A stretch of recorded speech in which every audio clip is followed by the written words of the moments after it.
Ketvirtadienį uostamiestį pasiekę Vilniaus Žalgirio futbolininkai jau šiandien surems ginklus su pastaruoju metu buksuojančiu Klaipėdos Atlantu. Sezone būna pas komandas kai kurios atkarpos šiek tiek prastesnės, bet tai nieko nereiškia žaidžiant prieš Žalgirį.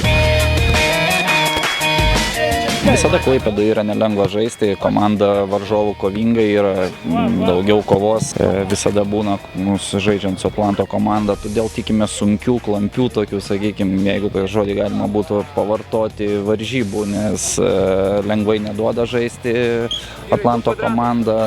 Aišku, jie išeis maksimaliai motyvuoti, kadangi jie kovoja dėl trečiosios vietos su Marijampole, taigi galima numanyti, kad bus tikrai įdomios, kovingos ir sunkios varžybos tiek mums, tiek jiems.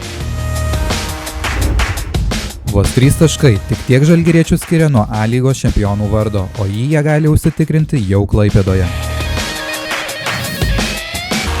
Tas 2 dienas rimtai ruošiamės ir nepastebėjau, kad kažkokios nuotaikos būtų čempioniškos ir panašiai. Visi supranta svarbą, atsakomybę ir kokios varžybos laukia. Todėl per anksti tikrai nesiruošėm švęsti ir lygiai tokia pati situacija praeitais metais buvo, kai jau važiavom į Klaipėdą atidarinėti šampano, bet dėja nepavyko jo čia atidaryti. Todėl šiais metais visai apie tai negalvojam ir laukiam sunkių, sudėtingų, tokių kietų vyriškų varžybų.